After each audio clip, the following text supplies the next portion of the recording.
श्री स्वामी समर्थ सर्वांना. कशा आहात सगळेजण? मस्त आहात ना? मी संजीवनी स्वागत करते आपल्या चॅनलवर.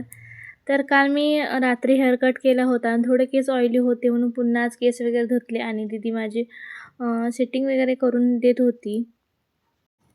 त्याच्यानंतर काही व्हिडिओ वगैरे बनवलाच नाही. घरातली कामं वगैरे आवरून घेतली आणि आज आम्हाला जायचं होतं, थोडंफार खरेदी करायची होती.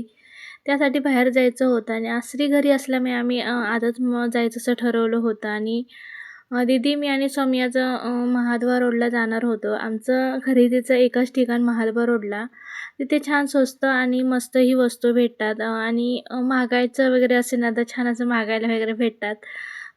बरेच दिवसांनी दीदी आणि मी खरेदीला काही गेलो नव्हतो एकत्र, तर आम्ही आज दोघं आम्ही एकत्र खरेदीला गेलो होतो. माझ्या छोटी बहीण आहे, तिच्या मुलीचा थोड्या दिवसांनी बड्डे होता, त्यासाठीच आम्ही खरेदीला वगैरे गेलो होतो.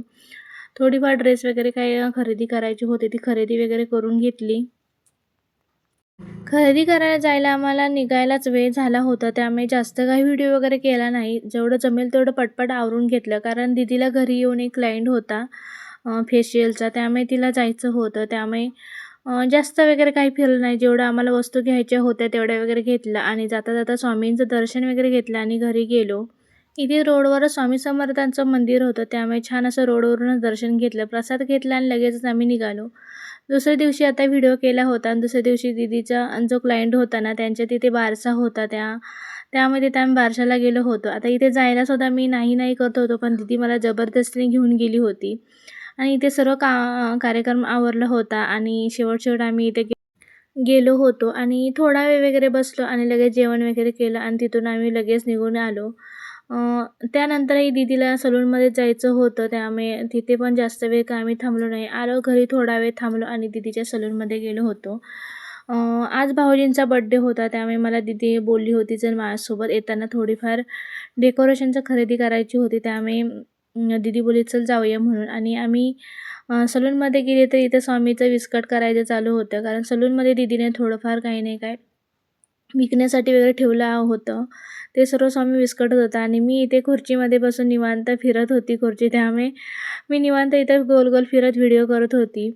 त्याच्यानंतर घरी यायला आम्हाला बराच वेळ झाला होता, त्यामुळे जास्त काही डेकोरेशनचं घेतलं पण नाही.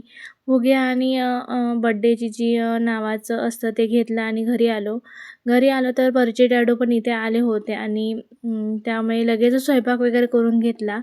आता परिचय डॅडूंना घरी जायचं होतं जेवून, त्यामुळे घरी जेवून कामाला पण जायचं असतं, त्यामुळे जेवढं जमेल तेवढं पटपट आवरलं आणि डेकोरेशन वगैरे काहीच केलं नाही आम्ही.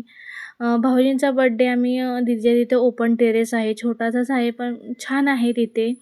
जिथं दीदीने झाडं वगैरे ठेवली तिथे छान असं टेरेसवर बड्डे करायचं असं ठरवलं होतं आणि दीदीने मला जेव्हा गेली तेव्हा सांगितलं होतं, भाऊजींचा बड्डे होईपर्यंत थांब ना, आपण छान असं तिथे बड्डे करूया. त्यासाठी आम्ही डेकोरेशनचं साहित्य वगैरे घेतलं होतं, पण जी डबल टेप जी असते ना चिकटवायचं, तेच आम्ही सलूनमध्येच विसरली होती, आणलीच नाही आणि त्या दुकानावर जाऊन जवळच्या आणायला गेलो होतो, पण तिथे काही भेटली नाही. त्यामुळे फक्त दीदीने जेवढं जमेल तेवढं शॉर्टकटच लावलं आणि बड्डे करायला घेतला होता. कारण बराच वेळ होत होता, परिचय डॅडूंना जेवून जायचं होतं कामावर, त्यामुळे खूप गडबड झाली होते. जास्त काही व्हिडिओ वगैरे पण केला नाही. जमेल तेवढं छोटे-छोटे क्लिप व्हिडिओ केले होते. त्यानंतर भाऊजींनी वगैरे बड्डे कट केला. इथे श्रीची केक कट करण्यासाठी चाललं होतं, पण मी सांगत होती भाऊजींचा बड्डे आहे, तू त्यांनाच करू दे म्हणून. नंतर बड्डे वगैरे केक वगैरे कट करून घेतला. थोडेफार आम्ही फोटो वगैरे काढले आणि जेवण वगैरे करून घेतलं. आणि खूप दिवसांनी आम्ही अशी एकत्र जमलो होतो. प्रत्येकाचा बड्डे असेल तेव्हा आम्ही अशी एकत्र जमत होतो, पण हल्ली काही आता असं एकत्र जमायला काय वेळच जमतच नाही. वेळ नाही, परी आजारी असल्यामुळे काय जमतच नाही. आणि बरेच दिवसांनी जमल्यामुळे खूप मस्ती मजा वगैरे केली होता. जेवढा वेळ होता त्यामध्ये खूप मस्ती मजा वगैरे करून घेतली. त्यानंतर जेवण वगैरे करून झोपायला गेलो आणि स्वामी आणि मावशीची इथे रोज झोपताना काही ना काही नवीन असं चालू असतं. मस्ती वगैरे करत असतात आणि असं हे रोजच काही ना काही यांचं चालू असतं. चला, तर तुम्हाला आजचा व्हिडिओ कसा वाटला हे मला कमेंट करून सांगा आणि व्हिडिओ आवडल्यास व्हिडिओला लाईक करा, चॅनलला सबस्क्राईब करा.